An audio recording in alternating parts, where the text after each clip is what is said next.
Mesdames et messieurs, jeunesse et progrès de Rabat, par le débat de ce soir, clôture ses activités culturelles pour l'année universitaire en cours. Elle est d'autant plus heureuse et satisfaite de vous voir répondre massivement à son invitation. Elle vous en remercie beaucoup. Cependant, cette présence fort significative, nous le devons en toute objectivité à Monsieur le professeur Abdeslam Yassine. En effet, le professeur Abdeslam Yassine est connu par ses écrits sur l'islam, mais il est beaucoup plus connu et mieux connu avec ses prises de position politico-religieuses. C'est autour du thème pour un dialogue islamique avec les élites occidentalisées que sera axé le débat de ce soir. Nous attendons d'un moment à l'autre l'arrivée de Monsieur le professeur Rachid Fakkar, qui, indépendamment de sa volonté, est en train de délibérer aux examens de la faculté des lettres, et à un moment, il sera parmi nous dans quelques instants. Nous avons fait appel à ces deux professeurs pour débattre de cette question, et ces deux professeurs appartiennent à deux écoles bien différentes. Ils ont écrit sur l'islam à partir de conceptions personnelles. Le professeur Rachid Fakkar, comme vous le savez, est un philosophe et un sociologue. Le professeur Abdeslam Yassine est un militant religieux et aussi un défenseur de l'islam authentique. Ce débat ne peut donc que soulever des questions pertinentes et délicates sur l'islam d'aujourd'hui. Cet islam qui occupe à l'heure actuelle l'avant-scène de relations internationales, et jamais cet islam n'a suscité autant d'intérêt et à tous les échelons. Aujourd'hui même, dans le journal Le Monde d'aujourd'hui, du 27 juin 1980, le professeur Jacques Berck vient de publier un récent ouvrage intitulé « L'islam au défi ». Dans cet ouvrage, Jacques Berck dit sur l'islam ce qui suit, je lis le texte. Selon Renan, l'islam ne devait pas atteindre le XXe siècle. Et Jacques Berck de répondre, non seulement il a traversé en champion des réveils nationalistes, mais il l'achève avec les signes d'une renaissance, toujours fort de centaines de millions de fidèles de la Guinée à Java. Il en attire de nouveau chez les Noirs d'Amérique.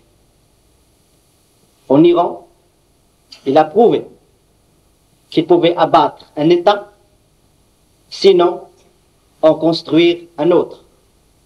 Comme toutes les religions, il profite de l'insatisfaction laissée par les idéologies profanes et le monstre froid. Tels sont les propos de Jacques Berck ces propos sont à la fois justes et discutables. Discutables parce que nous considérons toujours que le professeur Jacques Beck et tous ceux qui ont écrit sur l'islam en tant qu'orientalistes, ils ont écrit sur l'islam à partir de conceptions occidentalistes, ils ont écrit sur l'islam à partir de prises de position occidentalistes, mais que nous le veuillons ou non, en tant qu'élite maghrébine et en tant qu'élite occidentalisée, nous continuons à être influencés par la culture occidentale, par la civilisation occidentale.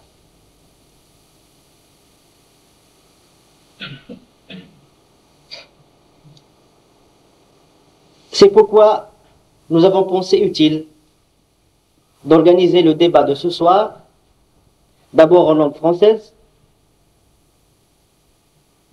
autour d'un thème qui a pour titre « Pour un dialogue islamique avec les élites occidentalisées » afin de permettre à ces élites d'entamer un dialogue avec deux professeurs qui connaissent parfaitement l'islam, qui sont ouverts sur la culture occidentale, mais qui restent profondément attachés à leur culture et qui restent profondément attachés à leur authenticité. Au nom de vous tous, mesdames, mesdemoiselles, messieurs, nous tenons à remercier plus particulièrement le professeur Abdeslam Yassine, qui, en répondant à l'invitation de Jeunesse et Progrès, lui fait un grand honneur. Il lui accorde un privilège certain. Et Jeunesse et Progrès n'oubliera jamais le soutien moral qu'il lui avait accordé en 1967-1968, lorsque le professeur Abdeslam Yassine dirigeait à l'époque le centre de formation des inspecteurs de l'enseignement, qui avait son siège à l'école régionale d'instituteurs de Rabat, et où, avec son soutien et son appui moral, notre association avait entamé un grand projet, celui d'alphabétiser 200 personnes pendant les cours du soir.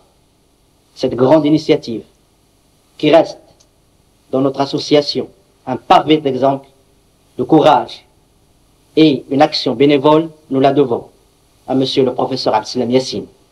Aujourd'hui encore, nous lui devons ce privilège et nous souhaitons qu'il reste pour nous un exemple de l'homme cultivé, un exemple de l'homme militant, un militantisme religieux. Nous vous remercions d'avoir répondu à notre invitation et avant de donner la parole à monsieur le professeur Abdeslam Yassine, nous allons ouvrir le débat de ce soir par la lecture de certains versets de Coran. Nous vous remercions tous.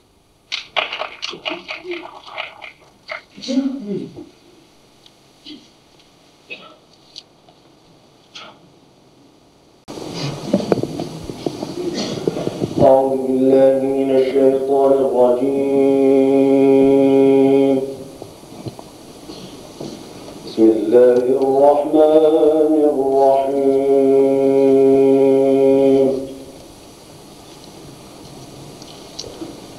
الذين يوفون بعهد الله ولا ينقضون الميثاق والذين يصلون ما أمر الله به أن يوصل ويخشون ربهم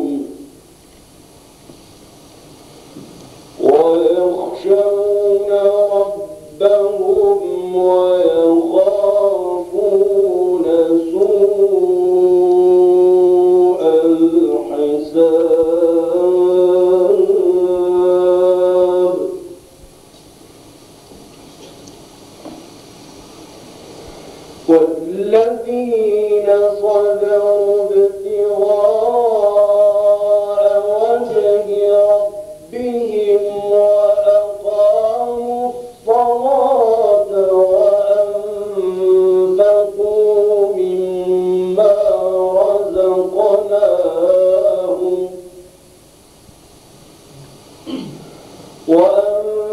وأنفقوا مما رزقناهم سرا وعلانية ويدرؤون بالحسنة السيئة أولئك لهم عقبى الدار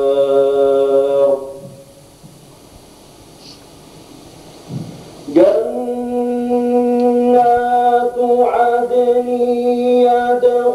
يدخلونها ومن صلح من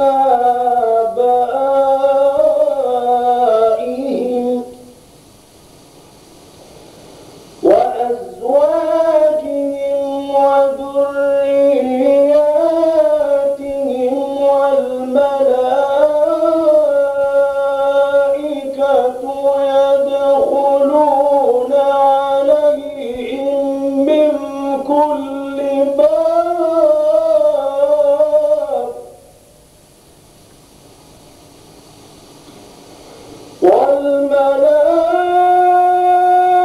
والملائكة يدخلون عليهم من كل باب سلام عليكم بما صبرتم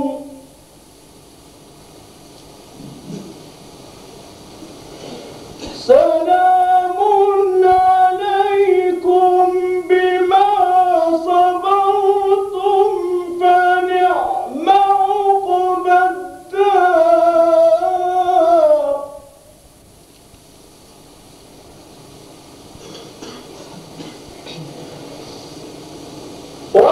والذين ينقضون عهد الله من بعد ميثاقه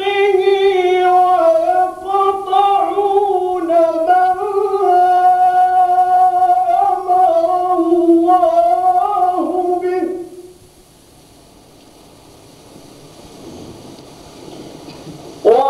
ويقطعون ما أمر الله به أن يوصل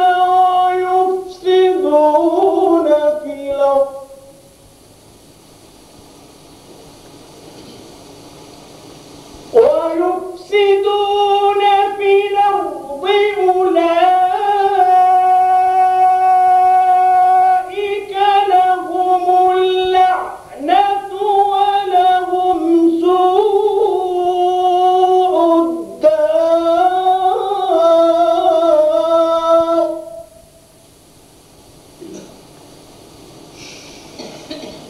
الله يبسط الرزق لمن يشاء ويقدر وفرحوا بالحياة الدنيا وما الحياة الدنيا في الآخرة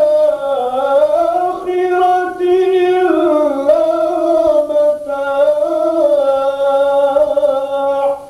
صدق الله العظيم.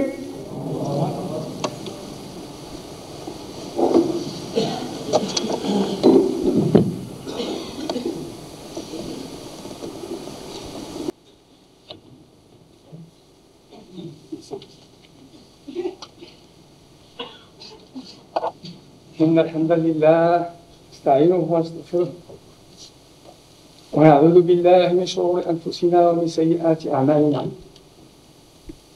من يهده الله فلا مضل له ومن يضلل فلا هادي له ونشهد أن لا إله إلا الله وأن محمدا رسول الله.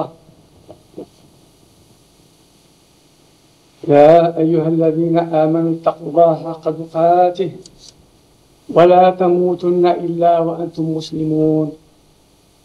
يا أيها الناس اتقوا ربكم الذي خلقكم من نفس واحدة وخلق منها زوجها وبث منهما رجالا كثيرا ونساء واتقوا الله الذي تساءلون به والأرحام إن الله كان عليكم رقيبا. يا أيها الذين آمنوا اتقوا الله وقولوا قولا سديدا يصلح لكم أعمالكم ويغفر لكم ذنوبكم ومن يطع الله ورسوله فقد فاز فوزا عظيما. قال الله عز وجل: إنما يتذكر أولو الألباب الذين يوفون بعهد الله ولا ينقضون الميثاق والذين يصلون ما أمر الله به أن يوصل. هذه آيات قرأها أخ لنا منذ هنا، ما اختيرت لمناسبة من المناسبات، لكنها جاءت نداء من جانب الحق عز وجل يوصينا به أن نفي بعهد الله وأن نصل ما أمر الله به أن يوصل. ألا وإن إخوة لنا سألوا: لما هذه محاضرة أول محاضرة علنية بعد صمت وإذا علينا سنين طويلة؟ لما محاضرة بلغة أجنبية؟ وإنكم تعلمون إخوتي أن الذي أمر الله أن نصله هو الرحم التي بيننا وبين شباب تغربوا فهم ضحايا فتنة عارمة مزمنة. فإن كان اتخاذنا للغة الأجنبية مطية للتفاهم فما ذلك إلا تنازل شكلي ننتظر في مقابله أن يغير إخوتنا الذين جاهلوا الإسلام ومبادئه أو تجاهلوه أو تنكروا له أو صرفوا عنه أن يغيروا من نظرتهم للإسلام، وقد أخذوا يفعلون.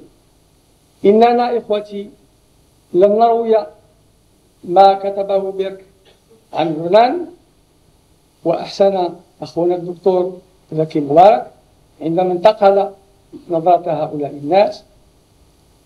فنبدأ على بركة الله نخاطبهم ونرطن لهم بلغة يحسنونها علهم يحسنون معها النظر إلى دينهم وإلى مستقبلهم المرتبط ارتباطا لا مرية فيه بالإسلام. Frères et sœurs qui m'écoutez, messieurs et mesdames, parler français entre Marocains arabes est un phénomène qui demande explication. J'ai dit tout à l'heure que c'est une concession formelle. Derrière cette concession, il n'y a pas de complaisance ni de compromission. Jeunesse et progrès, voilà deux mots mal assortis. Car notre jeunesse compte les laisser, je ne fais pas de jeu de mots, contre les laisser pour compte d'un ordre de fait qui ne réussit pas ni à former la jeunesse, ni à la faire travailler, ni à la tirer de la misère. Jeunesse droguée, jeunesse en chômage, jeunesse à la recherche d'un idéal. Voilà en gros les catégories de cette partie du peuple que nous nous donnons pour objet d'interpeller ce soir.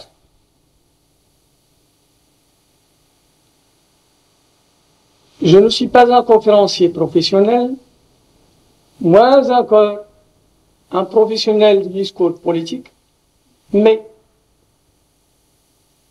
je considère ce discours, cette causerie, comme une prise de position morale et politique.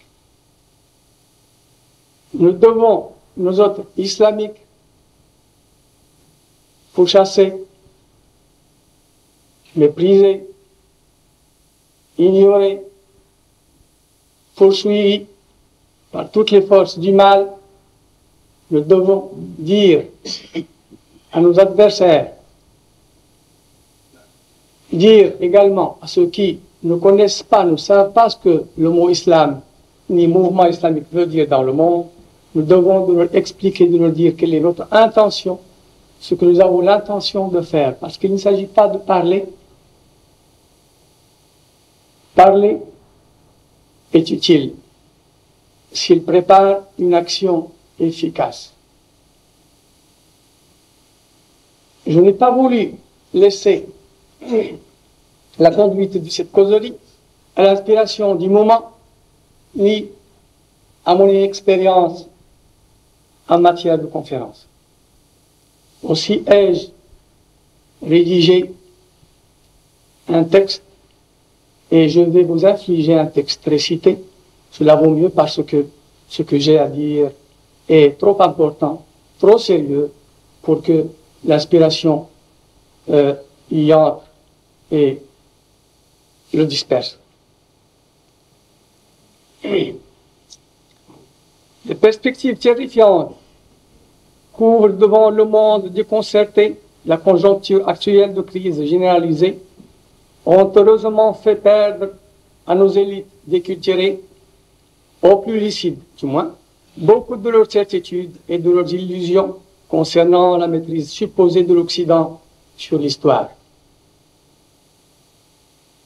Quand je dis élite occidentalisée, je sous-entends cette attitude d'élève béat devant l'Occident qu'adoptent certains de nos intellectuels. Mon texte est assez long et j'ai été invité depuis 3 mois à prendre la parole en ayant tout le temps à moi seul. Depuis, des arrangements ont été apportés, ce qui fait que je dois réduire mon texte du 2/3. Mais rassurez-vous, nous avons l'intention, si Dieu le permet, de l'imprimer en français et de le traduire en arabe. Ainsi, nos frères arabisants auront l'occasion de savoir ce que nous aurons dit entre nous.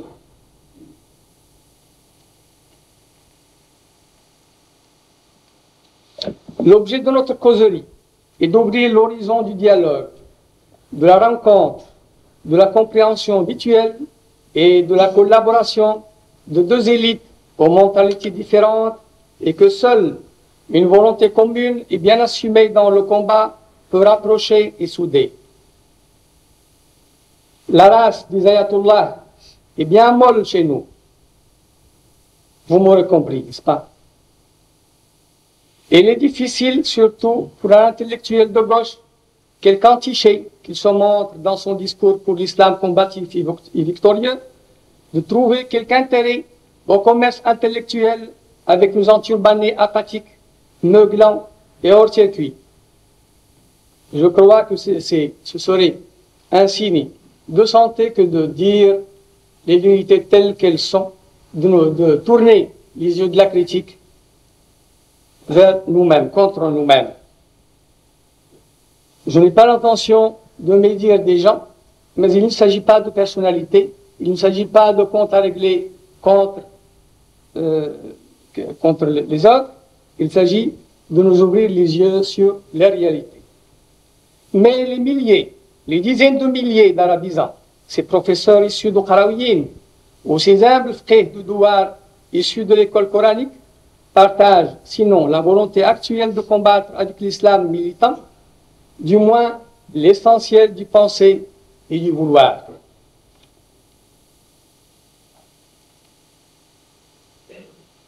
Les services secrets des puissances impérialistes et des polices locales voient dans chaque barbu et dans le moindre coutumier de la mosquée un révolutionnaire en puissance. C'est que la ferveur et la vigueur de la poussée islamique est telle qu'elle fait trembler les forces du mal et fait perdre leur sang-froid au plus sûr de leur protecteur parmi nos gouvernants.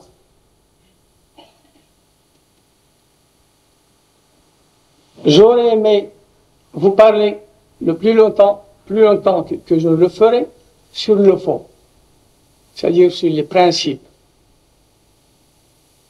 Mais étant donné que certains intellectuels marxistes ou marxisants ne veulent pas entendre de ces principes qu'ils ont toute leur vie ignorés et qu'ils commencent maintenant à soupçonner au spectacle de l'islam dans le monde,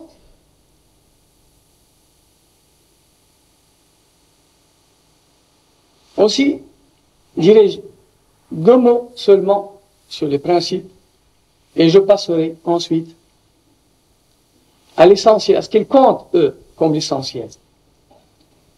Le premier point, le point essentiel de notre dialogue avec eux, est une invitation à faire leur le mouvement islamique du peuple en partageant sa foi.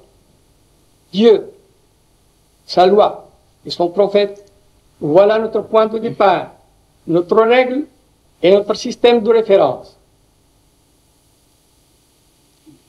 Ceci dit, passons à la dialectique. Vous savez que nous sommes profondément atteints de cette maladie intellectuelle qui consiste à dire que quiconque ne conçoit pas le monde en termes de dialectique est un attardé mental. Donc, sans verser dans la réplique consolatrice habituelle à l'apologétique du temps de notre défaite, qui consiste à montrer que l'islam a devancé de 14 siècles la pensée moderne, sans tomber dans le mimétisme indirect qui présente les idées des autres après avoir maquillé de couleurs authentiques. Nous affirmons, d'accord en cela avec tout homme doué d'un minimum d'intelligence, que le monde est fait de contrastes. Et que dans les sociétés limitées et dans la société globale des hommes sur la Terre, une dynamique d'opposition règne. Et que les égoïsmes individuels, de groupes, de races ou de centres impérialistes animent la lutte générale. C'est l'une des lois par lesquelles Dieu régit l'univers. Dieu dit,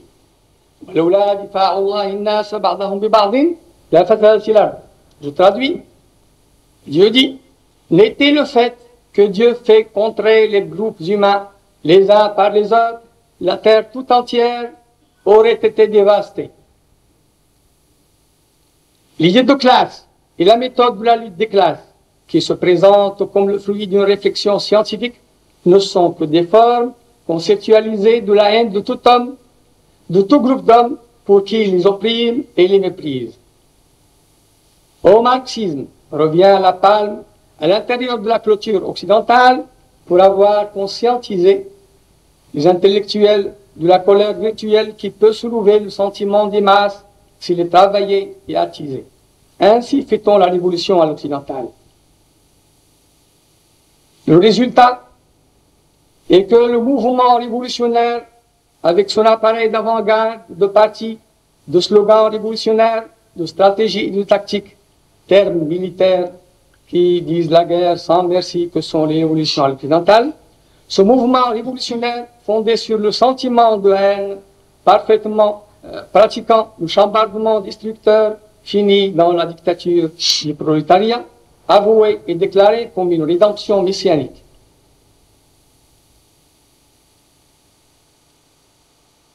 Je demande l'indulgence de ceux parmi vous qui ne m'auront pas suivi à travers le découpage que j'ai fait dans mon discours, je suis entré en plein dialectique de classe sans préparation. Excusez-moi, le temps qui m'est imparti ne suffit pas pour des élaborations plus détaillées. Le résultat confond l'idée et la méthode. Entendez que le résultat dément l'idée et la méthode. Comptez, chers marxistes et marxisans, comptez les échecs, comptez surtout les victimes humaines, la somme de malheurs qu'ont causé les idées et les méthodes jaïliennes. Fait de classe, il y a dans nos sociétés. Nous ne pouvons pas dire non. Nous ne pouvons pas, sous prétexte de refuser les idées importées, dire que cela n'existe pas, qu'il n'y a pas de classe, que l'islam ne reconnaît pas de classe. Vous allez voir comment l'islam conçoit les différences qui existent dans les sociétés humaines. Donc, fait de classe, il y a dans nos sociétés, avec cette différence aggravante que les riches et les puissants chez nous deviennent plus riches et plus dictatoriaux à mesure que le peuple est dépouillé. Chez nous, les pauvres deviennent toujours plus pauvres, par ces mécanismes réglés pour fabriquer les disparités que sont nos systèmes politico-économiques d'avant ou d'après les soi-disant révolutions. Les forces neuves peuvent renverser les régimes pourris et mettre à mal les oligarchies corrompues. Mais le même système se reproduit et nos soubresauts s'enchaînent. Les drames au sommet se succèdent, mais le fait de classe se renouvelle et suit comme l'ombre suit le portant.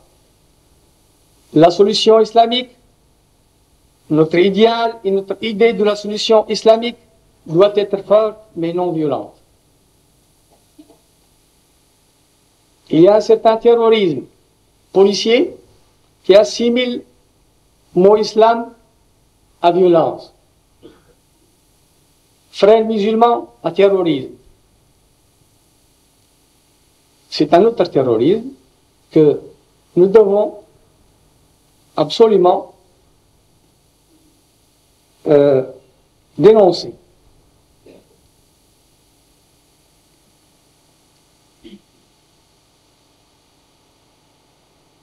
Les classes doivent disparaître pour laisser se former la communauté fraternelle de solidarité.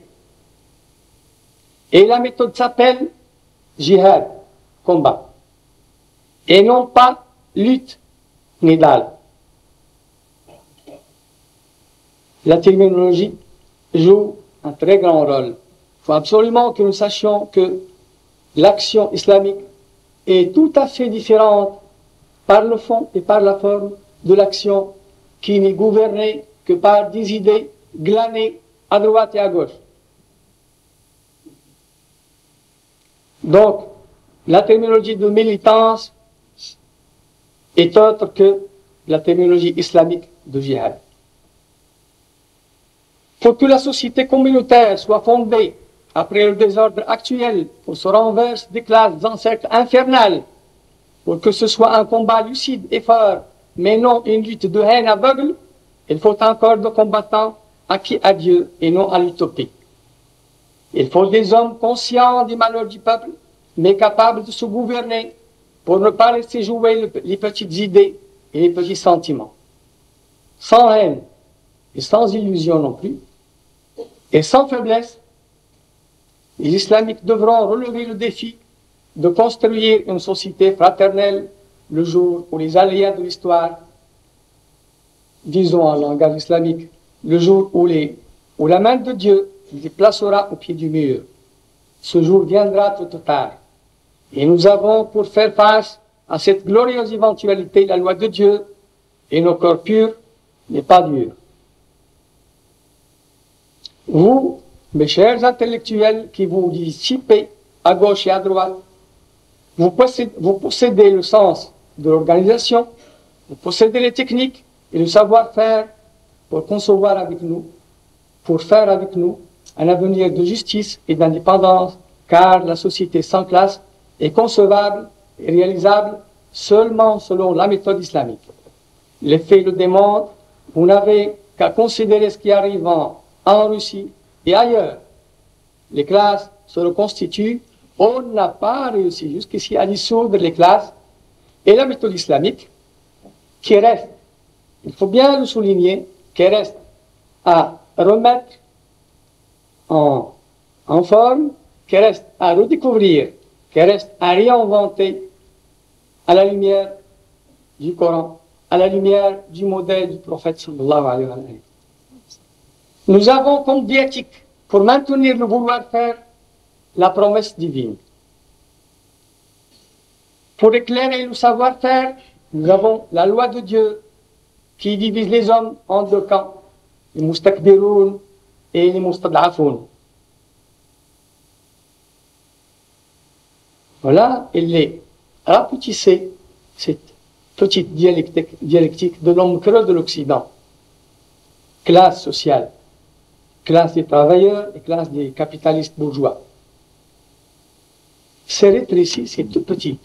Ça ne rend pas compte de la réalité dans le monde. La réalité dans le monde est, à la lumière du Coran, celle qui divise l'humanité en deux groupes, les mustakbiroun et les mustad'afoun. Si l'idée de classe sociale implique la différence économique et la domination politique, elle ne dit rien, ni sur le psychologique, ni sur le moral, ni sur le spirituel. Alors que mustakbiroun, c'est d'abord une attitude psychologique, une attitude morale et une attitude spirituelle. Les mustakbiroun, ce sont d'abord des négateurs de Dieu, donc des oppresseurs des hommes, donc des arrogants.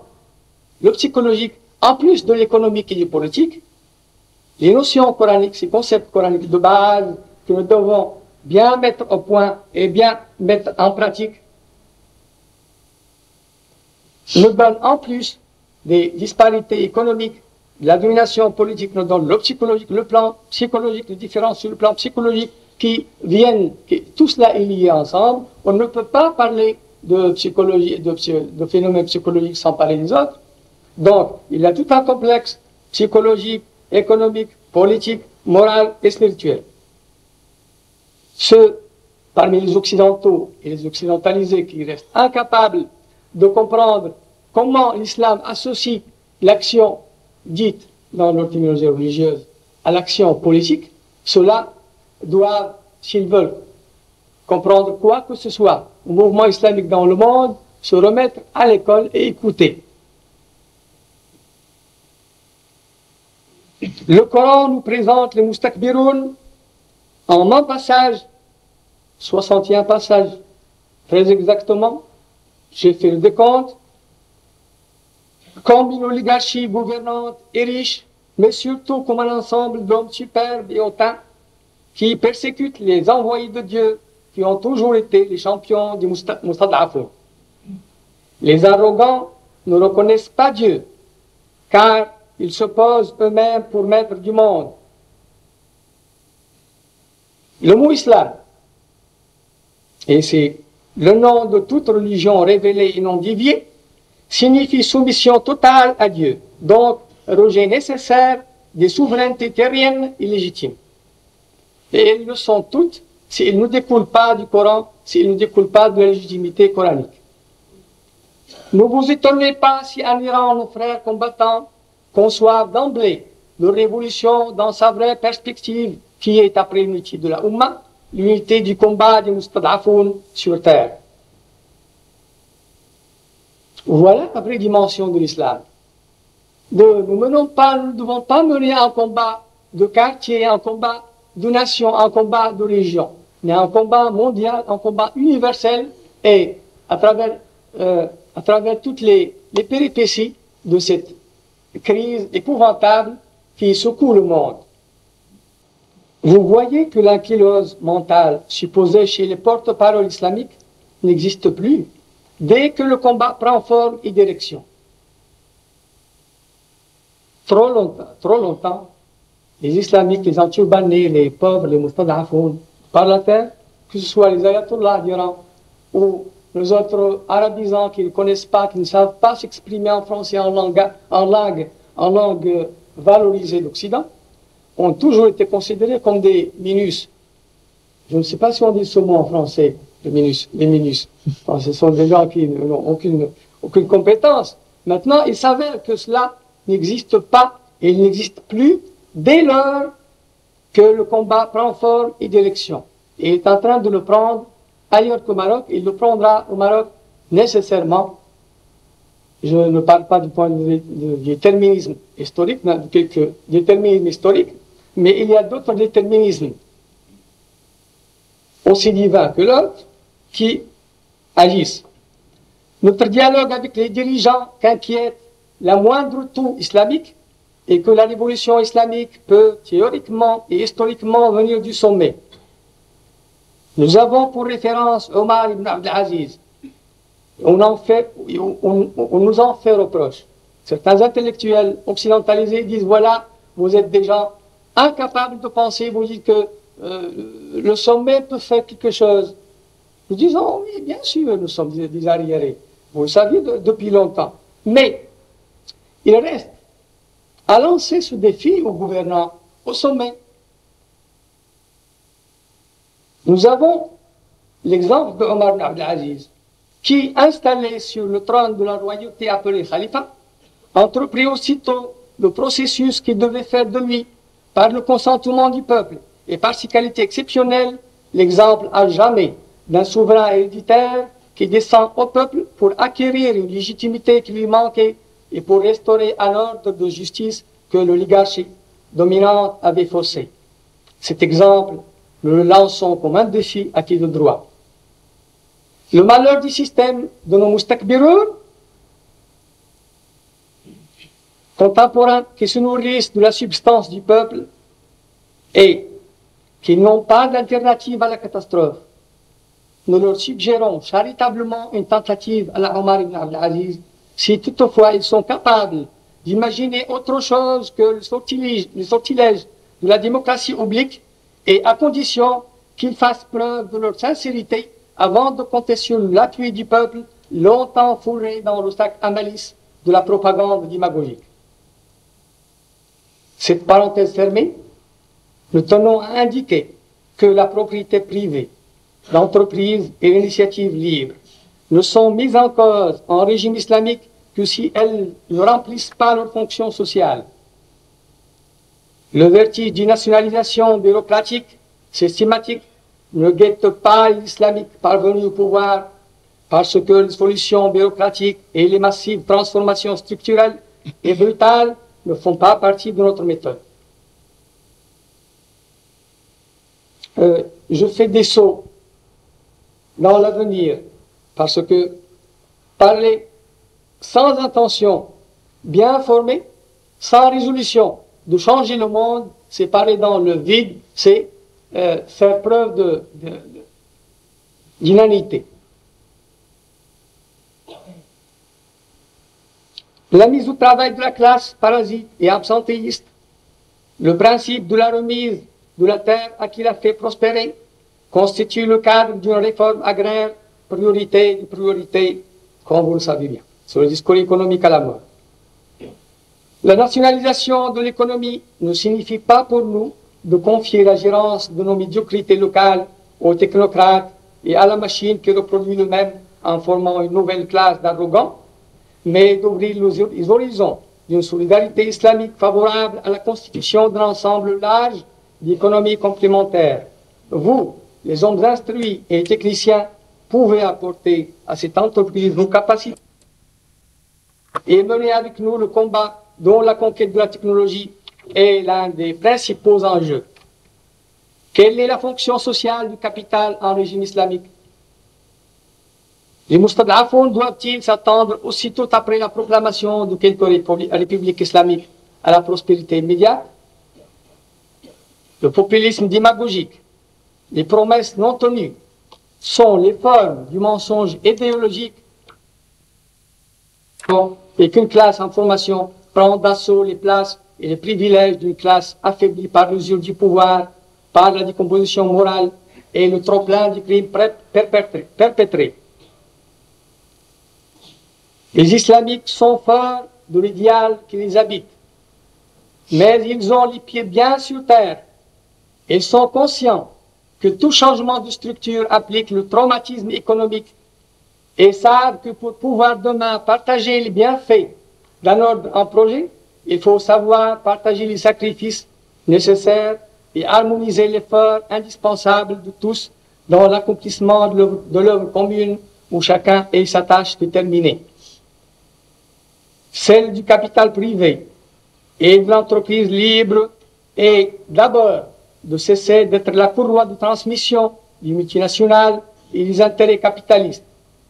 Ensuite, de collaborer à l'œuvre de longue haleine en renonçant au profit immédiat et injuste, de créer des emplois pour satisfaire les besoins du peuple, de produire le nécessaire avant le superflu, de servir la zakat, l'impôt légal, qui n'est que le minimum obligatoire du don que l'État islamique doit organiser un impôt progressif. Il faut, pour reconstruire selon la méthode islamique, obtenir du peuple, des riches comme des pauvres, qu'ils consentent les sacrifices et l'effort. Il faut conjuguer dans un même combat l'énergie de ces générations bénies, notre jeunesse. Ces générations bénies que nos écoles actuelles et notre système économique régi par le pillage étranger et le lucre bourgeois ne forment ni ne peuvent employer. Les générations sacrifiées, mal scolarisées, arrivent à l'âge violent et vont bientôt passer du chômage, de la drogue, à l'explosion. Le destin frappe à la porte et le temps travaille pour l'islam comme dernier recours. Nous ne nous réjouissons nullement des malheurs dont souffre notre peuple, mais il est de notre devoir d'être vigilants et d'y voir clair. Qui le ferait d'autre que nous? Ce n'est pas de la prétention, croyez-le. Nous disons que la révolution islamique ne veut pas dire violence.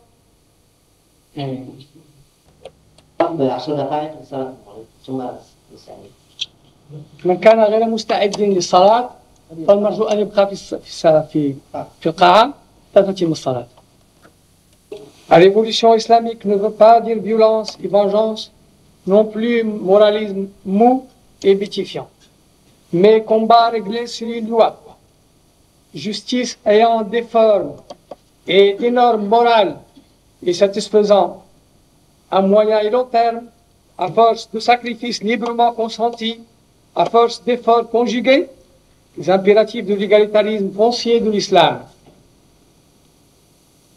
Un jour, la haine de classe qui couvre sous les apparences et sous les harmonies mensongères éclatera en violence et appellera le sang pour étancher les appétits frustrés que le mauvais exemple et l'injustice ont créés. Ceux qui croupissent dans la misère, ces jeunes sans avenir et les aventuriers sans scrupules en profiteront. Alors, l'islam sera le recours. On viendra nous consulter, nous dire qu'est-ce que vous disiez il y a tant d'années. Ce jour-là, l'islam aura averti et posé les dures vérités qui sont habituellement éludées par les professionnels de la politique parmi les gouvernants et les opposants complices. Nous sommes dans le camp des mustad'afin.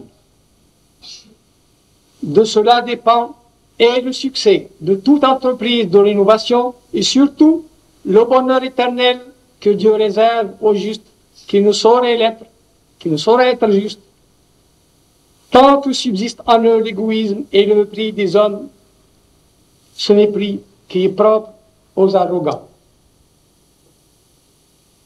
Donc, le monde, pour nous, se divise, à la lumière du Coran, en deux camps.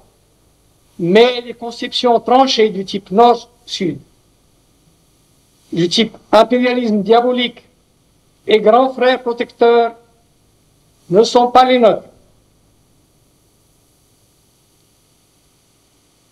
Tout au Maroc comme ailleurs, dans nos pays sous-développés et surtout dans nos pays islamiques, appellent le changement. Comment changer?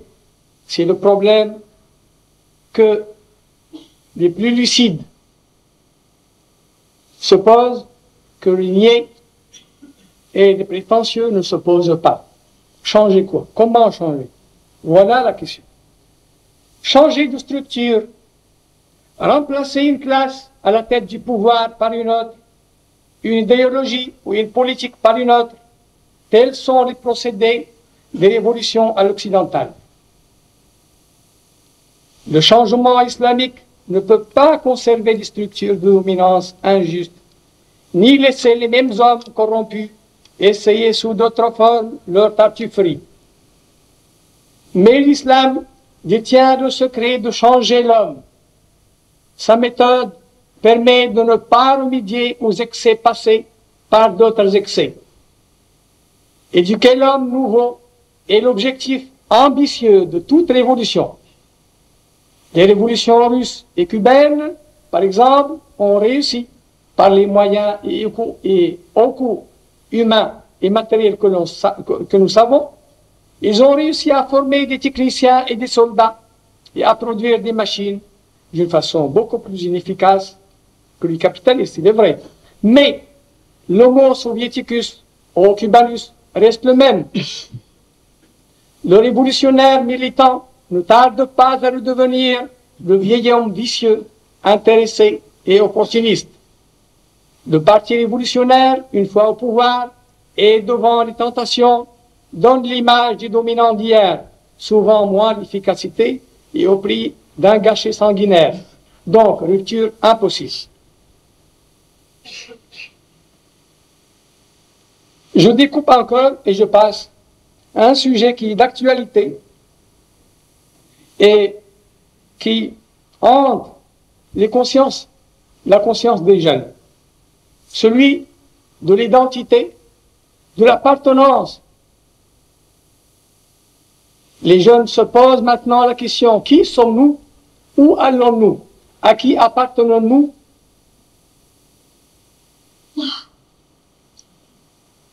Et souvent, ils ne réussissent qu'à se donner des réponses étroites et myopes. L'appartenance à l'ethnie, à la tribu, à la nation, voilà les limites de cette conscience malheureuse, de cette conscience dévastée par les idées et les sentiments des autres. Je sais qu'une effervescence ethnique et tribale s'ouvre dans notre jeunesse à la recherche d'une personnalité forte et digne. L'exemple des événements récents chez nos voisins, nommément en Algérie, montre que la sensibilité différentielle est à fleur de peau et qu'elle est constitutive de la stabilité qui sous-tend également les retrouvailles effectives et cérémonielles de notre copie de la démocratie. Derrière la façade du consensus démocratique, il y a le tribalisme, il y a l'étroitesse, et il y a la haine, il y a la division. Qui pourrait rassembler tout cela sinon l'islam? Nos pays sont instables par leur conformation même. Morceaux découpés du grand corps mystique et historique de Dar l'islam, pour les non-arabisants, cela veut dire la maison de l'islam, c'est-à-dire l'unité, c'est-à-dire l'ensemble des pays musulmans de par le monde. Donc, ces morceaux se sont rétrécis par une perte historique de conscience en petits États misérables, rattachés aux mouvances antagonistes des impérialismes, de l'Est comme de l'Ouest. Le ciment de foi qui nous a unis s'est désagrégé jusqu'à mettre à nu les substructures grinçantes de la race, de la langue et les particularismes ethniques et régionaux. ce déchaussement, en quelque sorte, cet appauvrissement de l'être et de l'avoir, les malfaits du modèle jaïlien qui a pénétré nos esprits et nos mœurs et qui a déteint sur l'ensemble de nos sociétés sont les principaux facteurs qui font de nous aujourd'hui des imitateurs sans originalité, des acolytes sans envergure, des comparses de l'histoire que font sans nous et à nos dépens les autres. Tant que nous resterons psychologiquement vaincus, nous serons condamnés à subir la volonté des autres. La reviviscence islamique est avant tout une reprise de conscience, une émancipation de l'être. Le complexe impérialiste économique et militaire des deux blocs antagonistes d'Occident, pour nous, l'Occident, il y a un seul Occident, Amérique et Russie, tout cela ne fait qu'un. Le condominium actuel, le partage du monde des deux grandes superpuissances le montre bien. Ce qu'ils appellent la détente est une entente sur le dos des autres, à savoir nos autres pays longtemps colonisés et encore intellectuellement, plus colonisés encore intellectuellement et économiquement que jamais.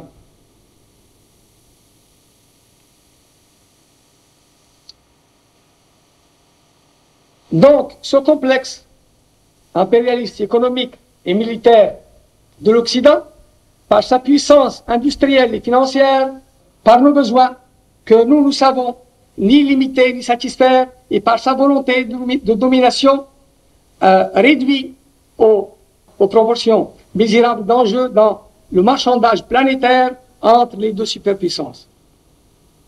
Ce ne sont pas les nationalistes chétifs, les nationalismes chétifs et tout émotionnels qui nous tiendront lieu de cœur. Ce ne sont pas les particularismes folkloriques et les idiomes primitifs qui remplaceront l'esprit de notre identité perdue. Les petits thèmes des identités centrifuges qui élaborent et enseignent au peuple les petits et les grands meneurs continuent le travail de sape qui réjouit le cœur de nos ennemis. Nous appartenons à Dieu et à l'unité islamique, à la Ummah. Nous n'appartenons ni à la tribu, ni à l'ethnie. Les langues régionales sont pour nous des choses à prendre en considération, mais en tant que handicap, et non pas comme atout, non pas comme matériau de construction. Un seul exemple de l'unité historique des nationalismes qui ont divisé la Oumma islamique, un seul exemple, et cet exemple c'est le plus grand exemple que nous puissions produire, c'est l'implantation de l'État d'Israël au cœur même de Dar al-Islam et l'incapacité de nos petits États sans racines de pratiquer une politique cohérente pour combattre la puissance jaïlienne qui a permis l'éclosion et la croissance dans notre sein du cancer sioniste.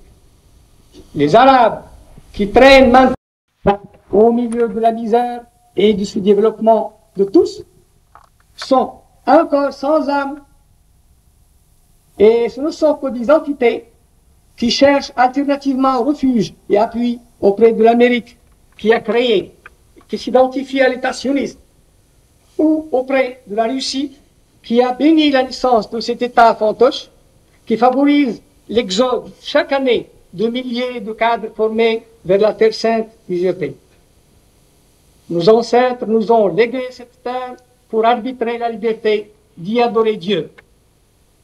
Du rôle d'arbitre et de messager pour l'univers que nous avons joué pendant 1000 ans, nous sommes passés à la portion congrue de peuples orphelins sous la tutelle de gouvernants sans perspective plus large que les sentiers médiocres du nationalisme, sans volonté venant de plus profond que des ambitions égoïstes et étroites.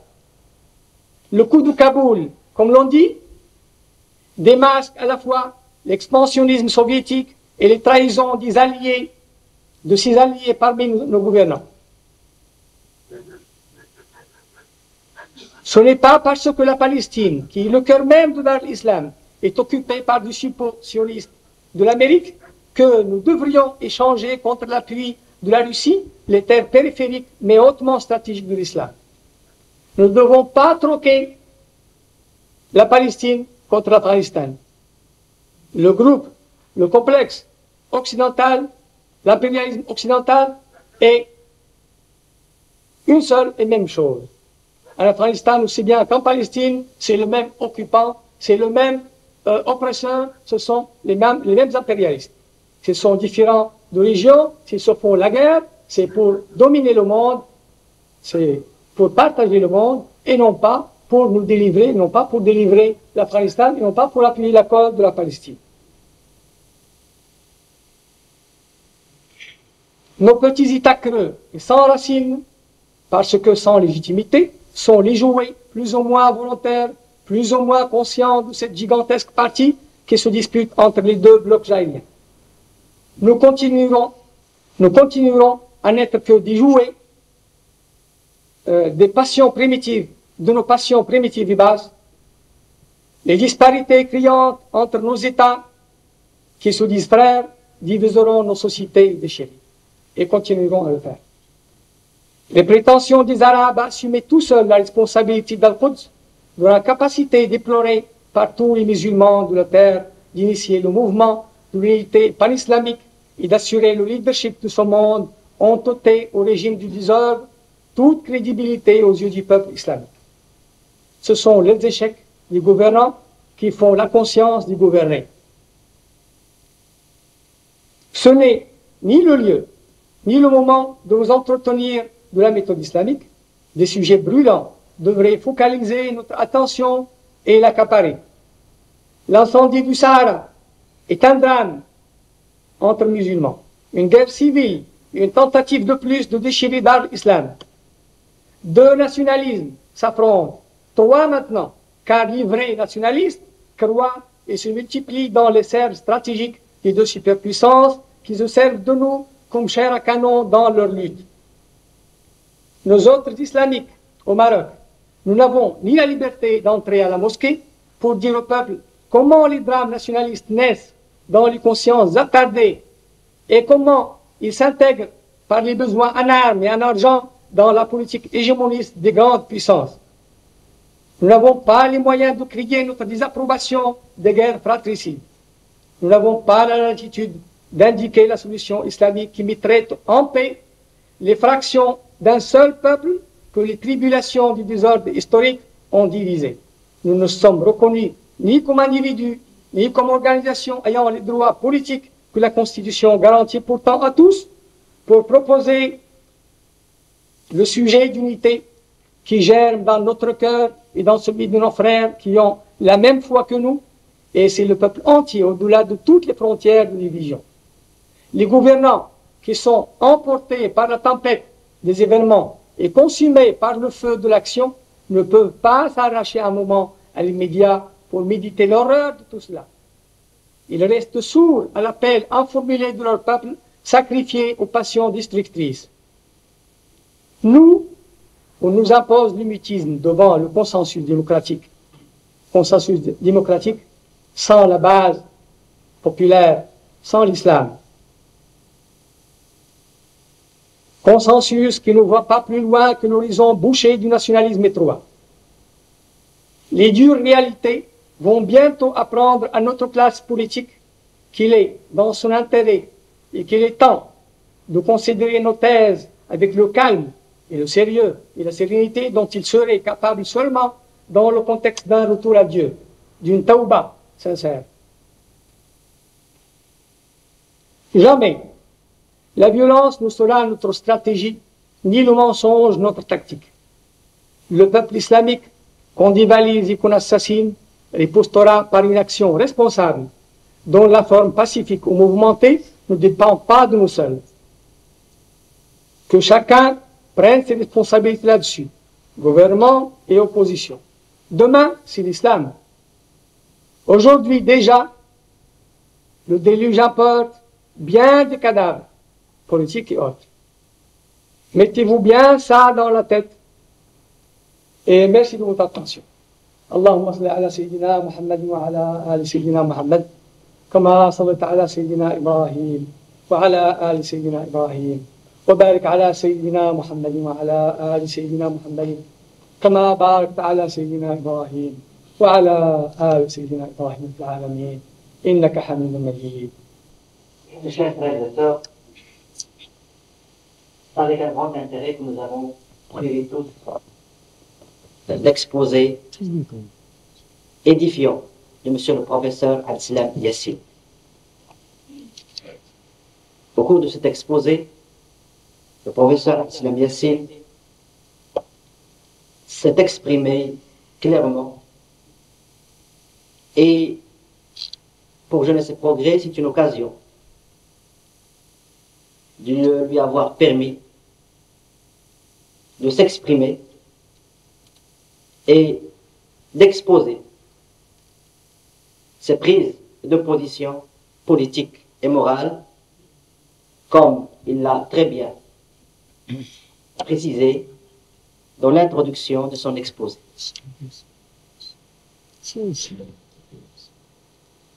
Nous ouvrons donc le débat et nous amorçons ce dialogue auquel nous vous avions invité, et avec la permission de monsieur le professeur Abdeslam Yassine, ce dialogue peut être amorcé soit en langue arabe, soit en langue française.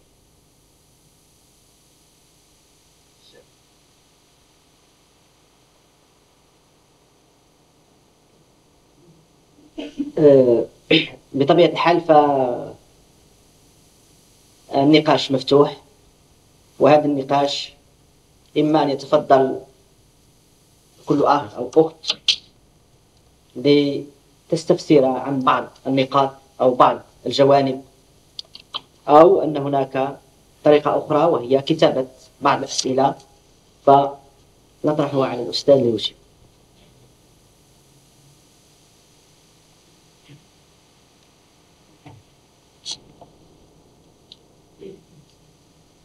سأل الله الناس ناخذ الأسماء نحن كاين سي عبد اللهوي الأخ نعم القدميري. هل هناك بعض نعم الشريف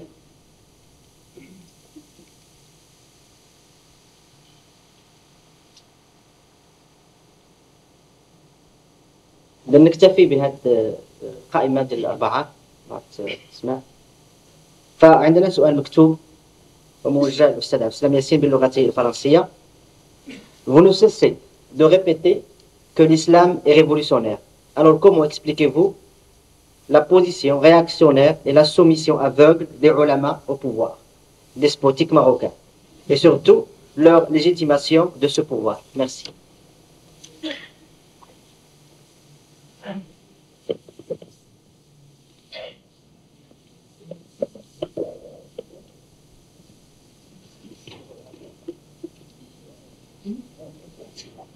أفضل أن أجيب باللغة العربية لكي تكون الفائدة أتم وأشمل. سأل الأخ باللغة الفرنسية: إذا كنتم تزعمون أن الإسلام ثوري، وهذه كلمة نحن لا نستعملها عندما نتحدث باللغة العربية، لأن تصوراتنا يجب أن تنبعث من الإسلام ومن القرآن والحديث، ولا نجد كلمة ثورة ولا مدلولها العنف في قرآننا وفي سنة نبينا. إذن ريفوليسيونير ثوري، الإسلام ثوري. إذا كان الإسلام ثوريا قال فلما نجد من العلماء من يعضدون الحكم ويسيرون في ركابه ولا يعترضون عليه؟ أظن أنني في أول حديثي تعرضت لهذه النقطة بالذات وقلت إن علماءنا فيهم رخاوة، واستعملت هذه الكلمة الملطفة لكي لا أستعمل كلمة أنكى منها وأشد دلالة على المدلول، وهي الكلمة النبوية: ديدان القراء. رسول الله صلى الله عليه وسلم وصف طائفة العلماء الذين لا يأمرون بالمعروف ولا ينهون عن المنكر بأنهم ديدان قراء. فهؤلاء لا يمثلون إلا أنفسهم ولا يمثلون إلا مصالحهم عندما يسيرون في ركاب السلطة. هؤلاء العلماء علماء السوء كانوا على درب تاريخنا الإسلامي كانوا هم الزمرة الفاسدة التي عضدت كل حكم فاسد. حينما نتحدث عن الإسلام المجدد، عن تجديد الإسلام، فإنما نتحدث عن المؤمنين الذين لا يخافون في الله يومة لائم. من حاد عن سنة رسول الله صلى الله عليه وسلم في جهاد الكافرين والمنافقين جميعا فإنما تبعته على نفسه ولا تتحمل الأمة تبعته. أفضل أن لا أطيل في هذه النقطة لكي يفتح المجال للإجابة عن نقطة أخرى. Vous avez au début évoqué le monothéisme sans définir. Si vous définissez ce pays, quel est son rôle dans l'émancipation de l'homme musulman en général et l'homme arabe en particulier? Vous avez aussi évoqué d'ailleurs l'émancipation de l'être en général. Et si cette émancipation est avancée, quel est son premier objectif? Si ce n'est le décollage économique, la confirmation et l'affirmation de la personnalité musulmane, et pour permettre à cette personnalité de se manifester et de s'imposer à tous les niveaux, en vue bien entendu de rendre l'homme heureux, fier, et de sa religion et de sa culture arabo-musulmane. Ça, c'est la première question. Bien. La deuxième question, si vous voulez bien, n'est-ce pas, attendez que je vous réponde d'abord, à cette question. Et je préfère là répondre en français parce que vous posez une question de décollage, et c'est un mot bien dépassé maintenant. Il n'est plus à la mode parce que c'est avéré faux. Il n'y a pas cette image de décollage compte plus. C'est une des théories qui ont fait long feu. Donc, quel est l'objectif de cette rénovation par l'islam? Eh bien, si vous voulez, en divisant le trajet, le parcours de cette rénovation par l'islam dans le temps, disons qu'il y a des objectifs immédiats, des objectifs à moyen terme et puis des objectifs lointains. Disons d'abord, autrement dit, disons qu'il y a des objectifs, des buts et une finalité. De cette façon, nous aurons une vision plus détaillée, plus fine et plus complète de l'avenir. L'objectif immédiat, évidemment, c'est de satisfaire les besoins immédiats économiques et sociaux. L'injustice règne.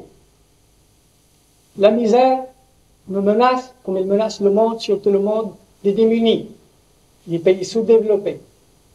Il faut d'abord satisfaire à cet objectif immédiat, chercher comment nourrir le peuple, comment partager les ressources de la nation. Les régimes actuels en pays arabes et musulmans se sont montrés incapables d'effectuer un partage égal ou égalitaire ou approchant un peu de la justice. J'ai dit tout à l'heure que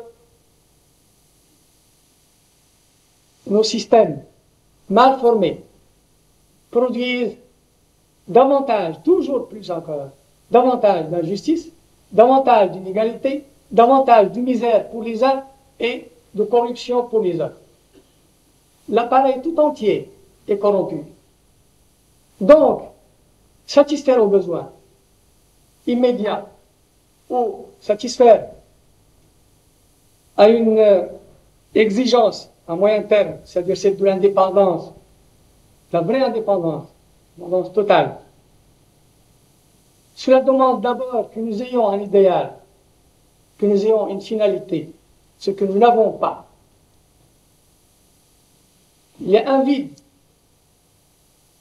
Et les choses empirent de jour en jour, jusqu'à ce que cette vacuité morale nous montrons là comme une exigence, comme un impératif, une rigueur morale. Les intellectuels occidentalisés parlent le plus souvent et toujours de rationalité. Comment nous rendre rationnels, c'est-à-dire comment conquérir la rationalité pour pouvoir construire une économie, pour reconstruire un État sur des bases qui ne soient pas des bases d'injustice, mais il ne s'oppose pas la question de la moralité, de la rigueur morale. Nous manquons d'ardeur, nous ne travaillons pas. Nous sommes un peuple mou, nous sommes des peuples mous. Nous dépendons des autres pour notre nourriture, pour tout. Pourquoi? Parce que nous sommes dispersés. Notre personnalité est tombée en miettes. Nous n'avons pas d'idéal, pas de finalité. Or, l'islam, avant et après, également, avant de poser la question des objectifs matériels, pose d'abord la question de la finalité. Qui suis-je? À qui j'appartiens? C'est-à-dire que la démarche islamique va à l'encontre de la démarche jaïlienne en ceci qu'elle interpelle l'homme en ce qu'il a de plus intime, de plus précieux, c'est-à-dire son âme. On ne se pose pas cette question de sens en Occident. Pourquoi? Parce qu'on n'a pas le temps. Parce que les idéologies matérialistes, libéralisme, marxisme, socialisme, posent seulement la question de la vie animale de l'homme. Ils ne posent pas ça. Ils ne posent pas la question du sens. Le marxisme, qu'est-ce que c'est que le marxisme? Qu'est-ce qu'il apporte à la pensée capitaliste? Une critique matérialiste, plus matérialiste évidemment, capitaliste, ou disons qu'ils sont légales l'un de l'autre. C'est une critique du capitalisme, sans plus. Puis une ambition, puis un projet socialiste, construire le socialisme. Mais la science du socialisme, on ne l'a pas inventé, pas encore. Marx n'en a pas parlé, il n'en a pas dit mot, construire le socialisme. Mais il se trouve que cette pensée marxiste qui pénètre l'essentiel de notre mentalité, que constitue le fond même de cette mentalité occidentalisée, porte à un degré très élevé le cri de la justice dans le monde. Et c'est ce qui fait sa puissance, et la puissance de son appel. Les musulmans, certains musulmans, et surtout s'ils sont, comme vous nous avez posé la question, s'ils sont du côté des anti-urbanés vendus, ne posent jamais la question de la justice sociale comme un préalable à toute action islamique. Ils ne la posent pas. Pourquoi? Ils sont riches, ils sont les clients des riches et des puissants.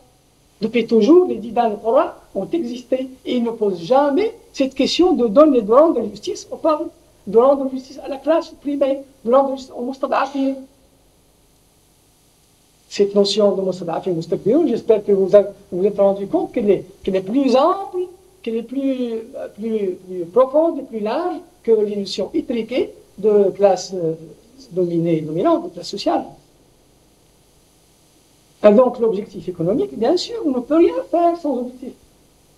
Sans mettre dans son programme d'abord de restituer un certain ordre de justice économique. Mais comment? Qui est cet agent, comme disent les marxistes, cet agent historique qui fera tout cela? Cet agent doit d'abord avoir cette rigueur morale. Et puis ensuite la rigueur rationnelle, évidemment. Parce qu'on ne construit pas une économie avec les seules bonnes volontés. Il faut une nationalité, mais d'abord il faut la volonté. Et cette rigueur morale, c'est elle qui nous manque. Et la rigueur morale, ce n'est que le reflet de la hauteur spirituelle. Et hauteur spirituelle, cela veut dire Dieu.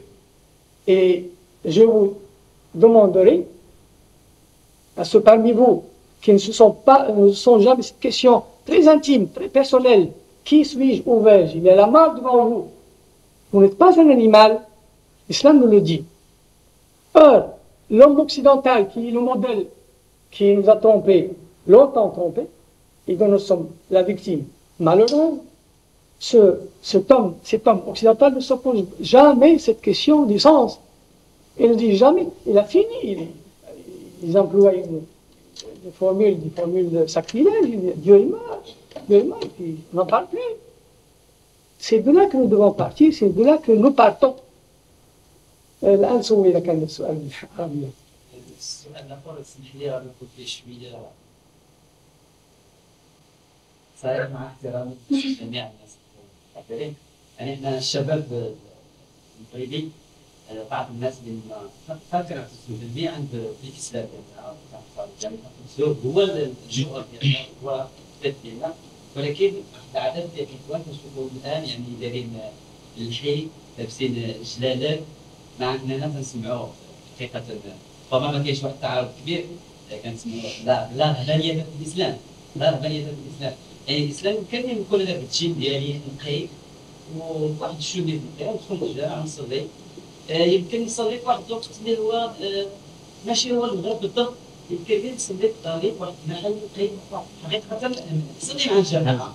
هذا هو المفروض، هذا هو التضامن، المعنى ديال الشعور بانني وسط الامه وسط الجماعه، ولكن ما لقيتش واحد التقييد تام واحد لان يعني الناس المسلمين اللي ماشي كلهم كانوا كيعملوا اللحى وكانوا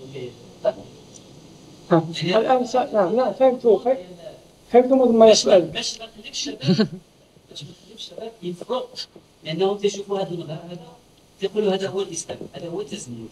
نعم هلا فهمتوا ما سؤالك وماذا تقصد. يطرح علينا هذا المشكل: هل الإسلام مجموعة من المظاهر أم هو عقيدة وعمل؟ وهل تنفصل المظاهر عن الروح وعن القلب؟ وهل ينفصل القلب عن الجسد؟ للإسلام نظرة شمولية للعالم والإنسان والتاريخ، وهذه النظرة الشمولية إن كانت انفصمت في عقول بعضنا في الماضي وفي الحاضر وعند شبابنا، فإنما يأتي انفصامها من عدم فهمنا للإسلام. وإنما فتحنا الحوار من أجل هذا الأمر، فتحنا الحوار لكي يطرح الأخ هذا السؤال: لماذا تأتون بلحاكم؟ لماذا تلبسون لباسا مغربيا؟ هذا سؤال مطروح على شبابنا، ويجب أن لا نعتبر أن هذا السؤال جهل من الذي يطرحه، خاصة عندما يتعلق الأمر بنسائنا المؤمنات عندما يلبسن السفور، لباس الحجاب الشرعي يطرح السؤال، يقول هذا تحدي في غير محله، لماذا يلبسن؟ ويبلغ الأمر ببعض الأشرار من موظفي الدولة، خاصة من الأساتذة ومديري المعاهد الثانوية وغيرها، أن يضطهدوا المؤمنات في لباسهن. وأرجو من إخوتنا أن يحرضوا المؤمنات على الجهاد، أن يظهرن وأن يظهرن التزامهن، وأن يفتخرن به، وأن يتحدين به كل جبار عنيد. إنه يا أخي الإسلام عندما يخاطب الإنسان إنما يخاطبه من زاوية الشمولية، يخاطب فيه القلب والجسم، يخاطب فيه الروح والمادة، يخاطب فيه الكل، يخاطب الفرد ويخاطب الجماعة في حركتها الجماعية المحدودة وفي الحركة التاريخية للإنسان. ولا يمكن أن نفصل المظاهر عن المضمون. سؤال آخر. الأخ تكمل.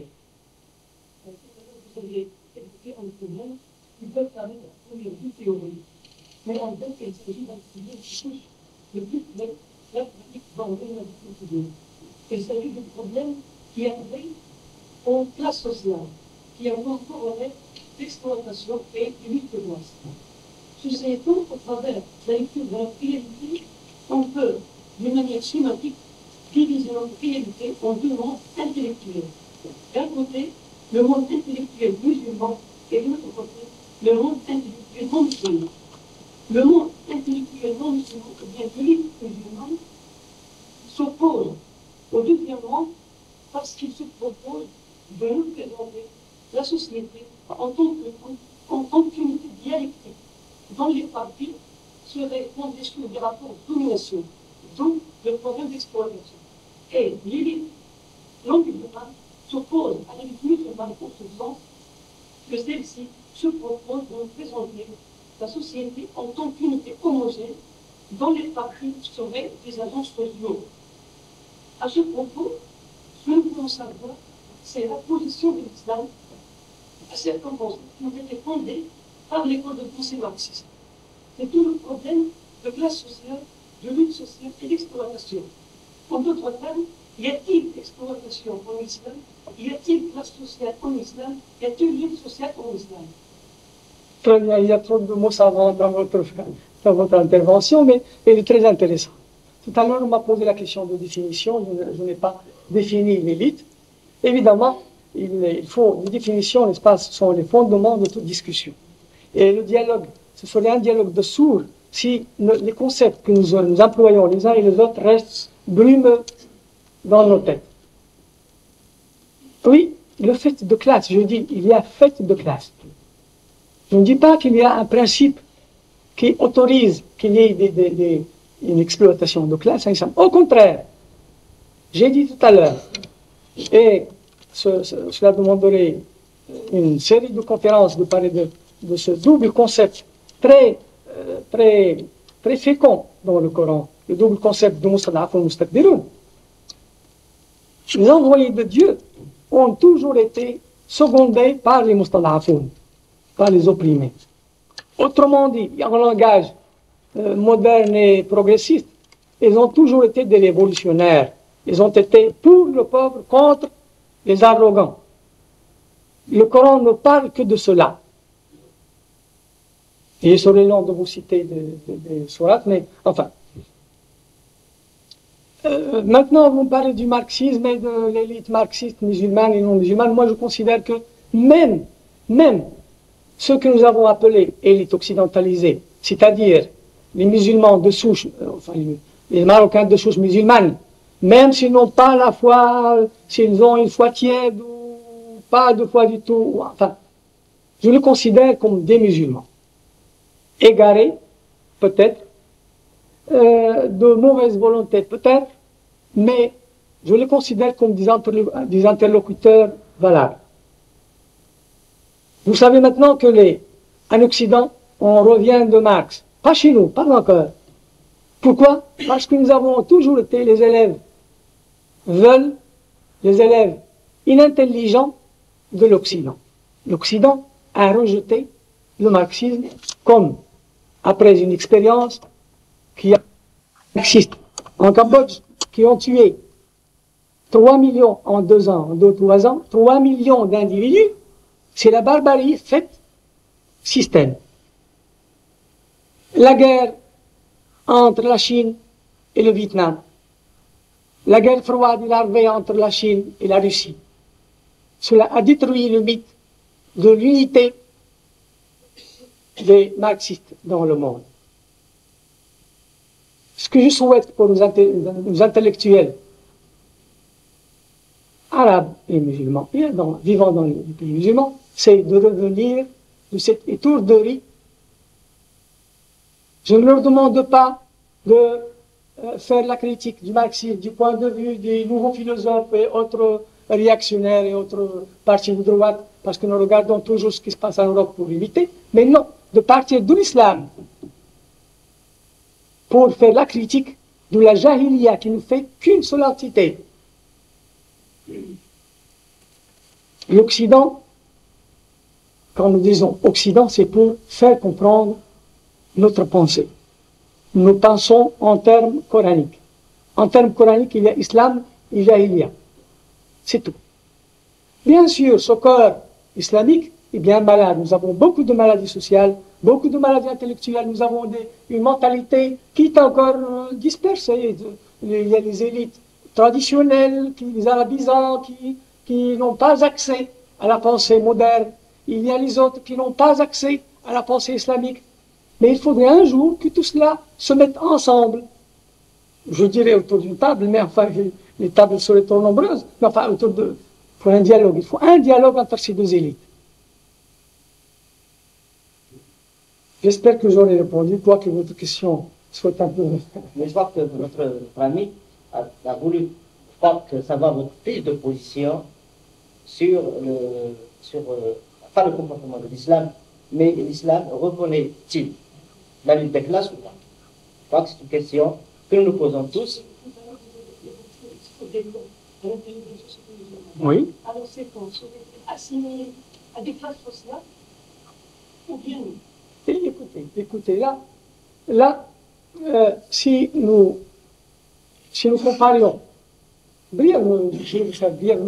si nous comparions la conception occidentale du monde dans ses divisions, on divise le monde verticalement et horizontalement, nord et sud, pays sous-développés et développés, mais tout cela ne correspond pas à notre conception islamique qui confond dans un même camp et à travers les frontières nationales tous les moustakbiroun. Quelle différence y a-t-il entre un riche corrompu à Rabat, à Casablanca, à Fès ou à Marrakech, et un riche et corrompu à Moscou, à Paris ou à Washington? Aucune différence. Ils sont solidaires les uns des autres. Ils sont solidaires les uns des autres. Il y a cette classe, la classe ennemie, la classe qui est notre ennemi, l'ennemi du peuple. C'est la classe qui exploite le peuple pour le bénéfice de qui? Du multinational et des impérialismes de l'Est et de l'Ouest. Il y a cette ambition, cet idéal islamique, c'est celui de faire fondre les classes. Là où ont échoué les idéologies et les socialismes, évidemment, il y a l'expérience de Cuba, qui est à considérer qui est très sérieuse, malgré ses échecs. Il est digne d'intérêt de considérer que, tout dernièrement, les Cubains ont ramené les disparités des revenus de 5 à 2 à 4, de 5 à 1 à 4 à 1, entre le travailleur manuel et sans qualification, entre le salaire de ce travailleur et celui du plus grand fonctionnaire ou du plus grand dirigeant, il y a la différence de 1 à 4. Si vous faites le calcul chez nous, qu'est-ce que vous trouvez? Il y a une majorité de chômeurs, gens sans emploi, qui gagnent quoi? Rien. Et puis il y a des riches qui gagnent des milliards et des milliards qui volent la nation, qui volent le peuple, qui volent l'État. Donc, s'il y a fait de classe, c'est qu'il y a fait de classe. Nous ne pouvons pas le nier. Mais ce fait de classe, l'islam ne le reconnaît pas et le déplore et a l'intention de le combattre. Si les ayatollahs attirent l'attention du monde entier et la haine des ennemis de l'islam, ils le font par quoi? D'abord par l'exemple de leur sobriété et de leur intégrité morale. Ce sont des gens qui ne veulent pas s'enrichir, qui veulent changer le monde. Et seulement est capable de changer le monde celui qui n'a pas d'intérêt personnel, qui n'a pas d'intérêt bas. Excusez-moi, mais le sujet est trop vaste. Et j'espère que ce ne sera que l'ouverture du dialogue et que nous aurons l'occasion de nous rencontrer pour débattre de tout cela à tête reposée. Une question sur le problème de l'année. Nous voyons, c'est rempli, c'est les licence. C'est finalement le transfert de commandement. Nous voyons que c'est pour la main, sachant eux-mêmes à condamner ce peuple qui a renversé des portes islamiques de l'exploitation. celui des problèmes de l'isolement social. Nous vous demandons de bien nous intervenir ce problème qui devient non moins important pour nos réunions. Et là encore, je répondrai en français. Je préfère. Parce que ces choses-là ne sont comprises par les élites occidentalisées qui nous gouvernent. Il faut bien nous rendre à l'évidence. Les arabisans jouent un rôle subalterne ou pas de rôle du tout, sinon celui de valet, pour les moins, pour les dits dans le Coran. Vous avez évoqué l'exemple de l'Iran, et l'exemple de l'Iran est riche d'enseignements.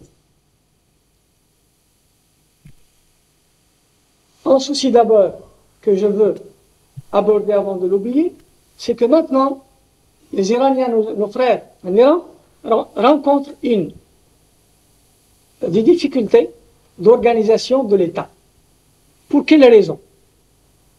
Pour quelle raison?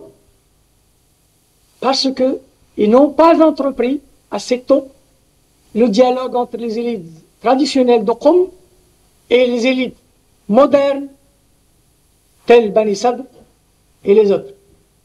Il y a différence de mentalité et c'est un très grand handicap. Et nous ne devons pas, pour ceux d'entre eux, les élites occidentalisées, les intellectuels occidentalisés, il ne faut pas que nous tombions dans la même erreur. Il faut nous comprendre dès maintenant, parce qu'un jour, ce sera l'islam, ici comme ailleurs, partout dans la maison de l'islam. C'est un handicap. Il y a une espèce de schizophrénie. Les anti-urbanais sont des gens sincères, mais très peu au courant du monde moderne. Et la modernité, ce n'est pas un objectif auquel nous aspirons aveuglément. Nous ne disons pas qu'il faut moderniser nos sociétés, mais il faut que cette modernité soit d'abord islamisée. Il faut islamiser nos sociétés. Et qui dit islamiser les sociétés, dit qu'il faut lui donner tous les moyens d'être fort et indépendant. Donc, il faut conquérir la modernité, la technicité, la technologie, la rationalité et le reste. Maintenant, je reviens à votre question. Vous savez qu'il y a une très grande guerre qui a duré pendant 13-14 siècles entre les chiites et les sunnites. Lutte politique. Et cette lutte a pris origine autour de la légitimité du pouvoir. Il serait long de développer tout cela, nous n'avons pas le temps. Mais actuellement, les sionistes qui ont déjà des agents secrets et qui ont des organisations secrètes, policières, très développées, les Américains et tous les ennemis de l'islam n'ont qu'un souci, celui de diviser l'islam en Shia et en Sunna. Des livres minés sont maintenant publiés. Des livres qui évoquent tous les accords entre Shia et l'islam depuis 14 siècles sont maintenant imprimés par qui? Par les sionistes et les ennemis de l'islam. Le pauvre anti-urbanais qui écrivaille des opuscules pour médire de la Shia, pour dire que nous sommes différents de la Shia, ce ne sont que des valets du sionisme et des impérialismes. Ils font le jeu de nos ennemis. J'espère que j'ai répondu à votre question. Notre question, est-ce que vous ne voyez pas que l'appartenance à une nation musulmane dans l'islam s'oppose systématiquement? Est-ce que vous ne voyez pas que l'appartenance à une nation musulmane dans l'islam s'oppose systématiquement avec le patriotisme qui est un sentiment d'appartenance à un pays, à savoir que le patriotisme repose sur la lutte contre le régionalisme, le particularisme et le chauvinisme. Oui, bien sûr, mais qu'est-ce que c'est que le nationalisme? C'est l'élargissement relatif des petits sentiments régionaux et ethniques et tribaux. C'est plus élargi, évidemment. Mais le mal dont nous souffrons, en premier lieu, c'est le mal du nationalisme. Qui est-ce qui se fait la guerre au Maroc maintenant? Les Marocains contre les Algériens. Les Libyens contre les Marocains.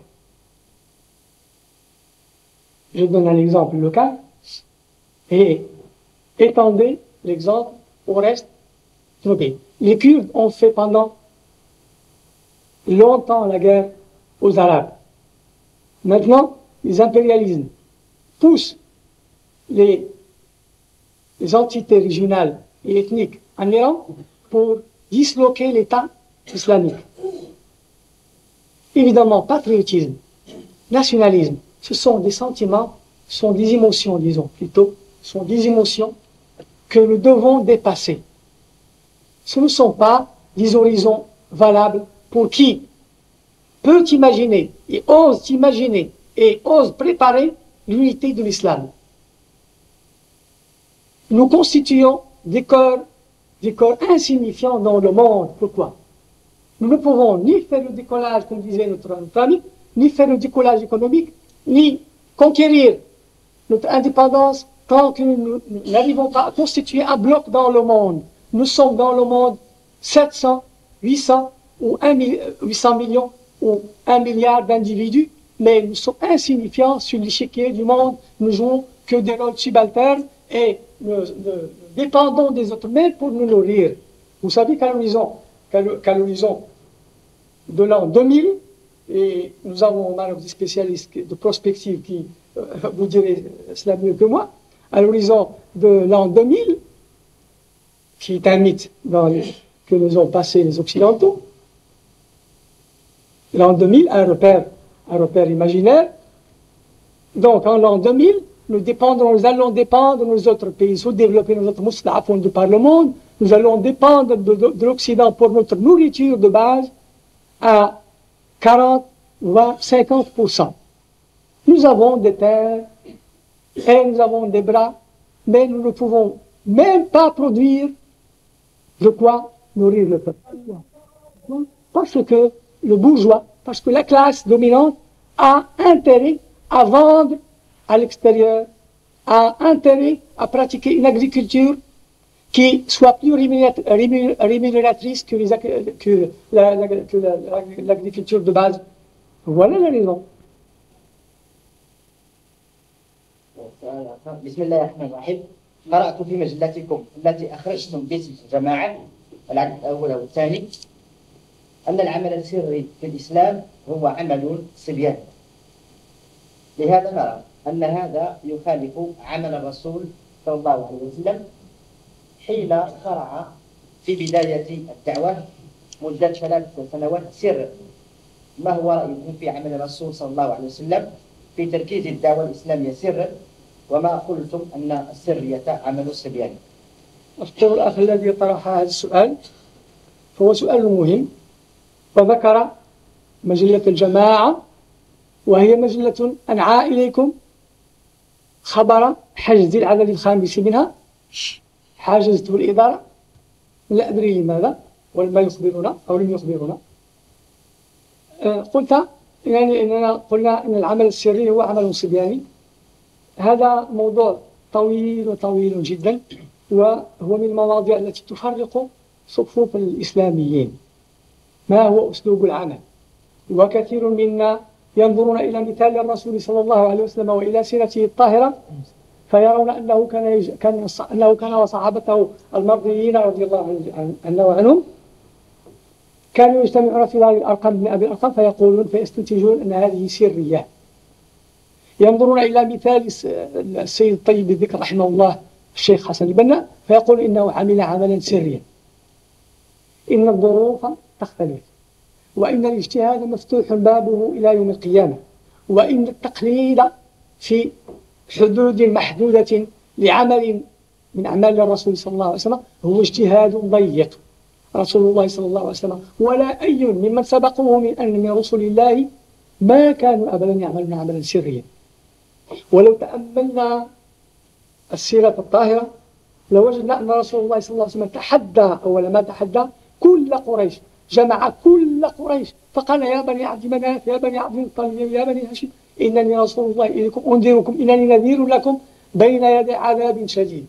ثم إنه لو كان رسول الله صلى الله عليه وسلم يعمل عملا سريا لما أوذي أحد من أصحابه. وأنتم تقرؤون في السيرة الطاهرة كيف أوذي بلال، كيف أوذي عمار وآل عمار، كيف أوذي الصحابة رضي الله عنهم وصبروا وتحملوا. لماذا أوذوا؟ لو كانوا يعملون عملا سريا لما اطلع أحد على ما كانوا يعملون. لكن الواحد منهم كان يأتي إلى الملأ من قريش فيعلن إيمانه على رؤوس الملأ.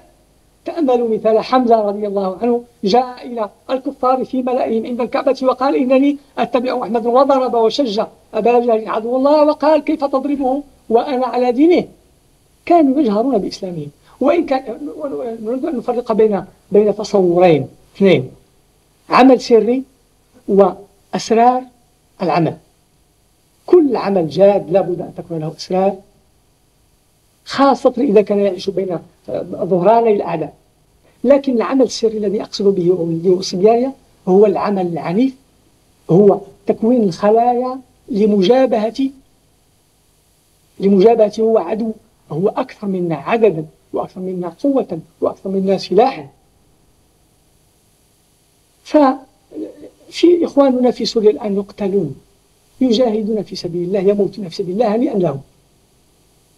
اضطروا لهذا العمل العنيف القوي. لا استعمل هذا في حق الإسلاميين. العنف هو شيء يكرهه الإسلام، ولكن استعمال القوة في غير محلها يسمى عنفا، واستعمالها في محلها يسمى قوة. إخواننا في سوريا يقاتلون ويقتلون ويجاهدون في سبيل الله. اضطروا إلى ذلك لأن الحكم أعلن عن كفره إعلانا صريحا. أما نحن إنما يكون الحكم يدعي الإسلام ويستعمل الإسلام كواجهة من ورائها يمارس أعماله الليبرالية أو هذا. على الأقل هؤلاء يقول: نحن مسلمون. إذا كنتم مسلمين وكنتم ديمقراطيين فأعطونا حقنا. بالطبع هذا أسلوب عمل يقتضي تضحية ويقتضي صبرا وشجاعة. لا بد لنا من ضحايا، لا بد. كل واحد منا يقول: أنا أريد أن أعمل في سبيل الله، ولا يحدث نفسه صباح مساء يحدثها بالموت في سبيل الله وجلسته. فإنه إذا مات على شعبة من نفاق. وأنتم أحبتي تعلمون حديث رسول الله صلى الله عليه وسلم: من مات ولم يغزو ولم يحدث نفسه بغزو مات ميتة جاهلية. ونحن نحدث نفسنا بالاستماتة في سبيل الله والموت في سبيل الله. على كل حال أظن أن من الأحسن أن نختصر في الأجوبة. ثم إذا إخواني وأخواتي إذا لم ترى مانعا فإننا سنختصر على 5 أسئلة باقية. فإذا أعطينا لكل سؤال 5 دقائق أو 10 دقائق فأرجو سأجيب إلى 10 أو 10 ونصف، مع أن من عادة أن القاعة تقفل حوالي الساعة 9، ولكن سنستجمع سيد المكلف فنستمر حوالي الساعة 9 ونصف، أي باقي لنا ربع ساعة. فسنحاول من خلال هذه الربع ساعة الباقية أن نتطرق إلى هذه الأسئلة. سأل الأخ عن الطبقات الاجتماعية في الإسلام. والحقيقة أن الإسلام ليس فيه طبقات اجتماعية متصارعة كما هو الحال في المجتمعات الرأسمالية التي هي العكس المباشر للمجتمع الإسلامي. ولكن الرسول صلى الله عليه وسلم يقول عن الله سبحانه وتعالى في الحديث القدسي ما معناه، اسمحوا لي ما عرفش: الفقراء إياهي والأغنياء كلائي، فإذا أغضبوا كلائي عيالي عذبتهم ولا أبالي. ومن هذا الحديث يظهر أنه لا صراع طبقي في الإسلام أو في المجتمع الإسلامي بالمفهوم الماركسي. أرجو أن تزيدوا في توضيح هذه الفكرة التي تشغل بال كثير من الشباب المسلمين. نعم. عندما ندرك أهمية الحوار بين الإسلاميين وبين المغربين من أبنائنا من شبابنا، عندما نفهم أهمية هذا الحوار ندرك أن العمل الذي نحن مقبلون عليه إن شاء الله، شاء الطاغوت أم أرادوا، أم كرهوا، وهو بناء الإسلام. يدركون أن صفاء النظرة ووضوح التصورات شيء أساسي، أن كل عمل ارتجالي لا يبني بل يخرب. كل عمل لم يسبقه علم لن يكون إلا عشوائية وتيها.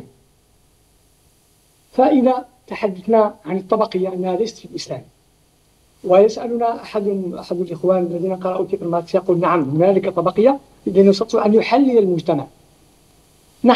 نقول الإسلام يقول ليست ما، لكن هنالك واقع غير إسلامي، واقع فتنة، والفتنة هو الخروج عن الجادة الأولى وعن منهاج النبوة. عندما كنا على منهاج النبوة في عهد الخلفاء الراشدين رضي الله عنهم كان ثم أغنياء، كان ثم فقراء، وكان الفقراء عيال الله والخلق عيال الله على كل حال، وكان الآخرون وكلاء الله. إن صح هذا الحديث الذي لا أعرفه، سمعته ولكن لا أعرف مدى صحته. فالإسلام مبدئيا صحيح، أقول أحد الإخوان. طيب إذا كان الإسلام يرفض أن يبنى في المجتمع الإسلامي طبقية، أن يكون ثم فقير جائع وآخر متخن، ثم وجدنا أن مجتمعا فيه فقراء، طبقة من الفقراء وطبقة من الأغنياء، والفقراء يزدادون فقرا والأغنياء يزدادون غنى، فإننا لا ننسب هذا الواقع للإسلام بل ننسبه لغياب الإسلام. هذا الواقع موجود لأننا ابتعدنا عن الإسلام، فالرجوع إلى الإسلام يقتضي محو الطبقية في حدود الإمكان. لكن أن يوجد ناس لا يجدون مأوى ولا طعاما في المدن، مئات الآلاف من سكان مدن القصدير عاطلون مرضى جاهلون أو مجهلون، وفي المدن طبقة تستغني يوما عن يوم وتبني القصور وتجمع من الأثاث ومن المتاع ومن أموال الشعب ما يخجل الإنسان أن يذكره. هذا لا ننسبه للإسلام، لكن ننسبه لغياب الإسلام، والإسلام هو يقتضي بناء المجتمع والدولة على أسس الإسلام، يقتضي محو كل هذه الفروق الطبقية المنكرة.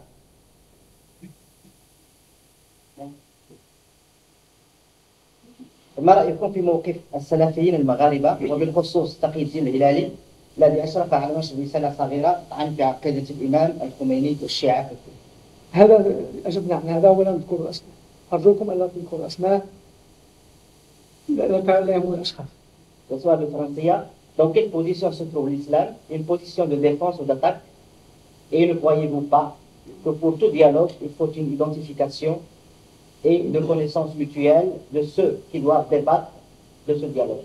Ce qui manque aux occidentalistes qui ne savent de l'islam que ce qu'ils veulent. هكذا السؤال. Très bien, j'ai bien compris la question. Oui, nous revenons là à ce problème de définition. Qui doit dialoguer avec qui? Comment doit-on dialoguer?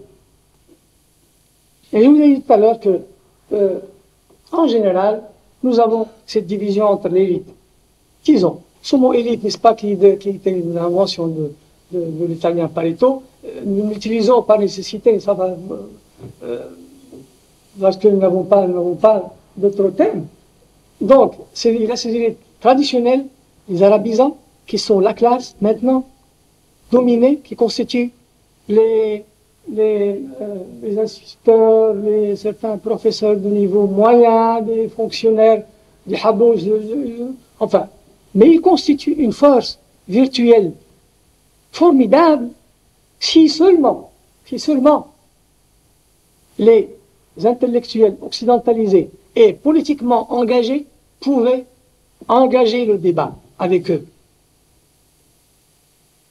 Ils ont quelque chose qui dort en eux. dans leur cœur. Ces gens qui ont fréquenté le Qaraouien, qui ont fréquenté l'école coranique, ils ont quelque chose que les occidentalisés ne possèdent pas.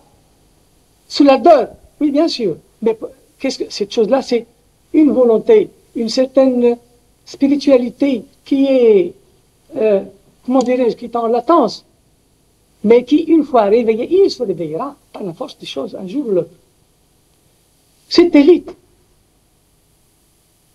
et nous employons le mot pour ce qu'il vaut, il est plus proche du peuple que ne le sont les intellectuels qui forment les hauts cadres, les cadres techniques, les cadres politiques, les dirigeants des hautes sphères. Donc, intérêt pour les uns et les autres à se rapprocher et à ne plus s'ignorer. Il faut débattre de tout, mais il faut que nos amis les occidentalisés se mettent une chose dans la tête, c'est que ce peuple est un peuple islamique. Et les idéologues marocains et autres, les idéologues parmi nos concitoyens, le comprennent très bien. Ils comprennent très bien et écrivent que, en vérité, les intellectuels occidentalisés ne représentent rien dans les sociétés arabes et musulmanes. Rien de solide. Pourquoi? Parce qu'ils n'ont pas de racines dans le peuple. Ils nagent au-dessus de la société. Ils sont riches, ils sont instruits, ils dirigent, ils ont le pouvoir, l'appareil de l'État. Qu'est-ce qui le fait marcher? Qui? Eh bien, ceux qui ont des diplômes des universités occidentales, qui ont la technicité, qui ont des connaissances dans les autres pays, ceux qui ont accès à la modernité et à la pensée moderne. Mais ils vont à la catastrophe. S'ils ne se rendent pas compte, s'ils ne prennent pas conscience que le peuple est un peuple islamique et que cette élite arabisée, ou disons arabisante, celle qui ne parle pas français, qui n'a pas accès à la culture occidentale, cette élite-là seule peut parler au peuple, réveiller le peuple, éduquer le peuple. Et Dieu merci, nous avons un espoir, une espérance. C'est cette jeunesse barbue dont parlait barbue et qui refuse même les apparences de l'autre. يا أيتها النفس المطمئنة ارجعي إلى ربك راضية مرضية فادخلي في عبادي وادخلي جنتي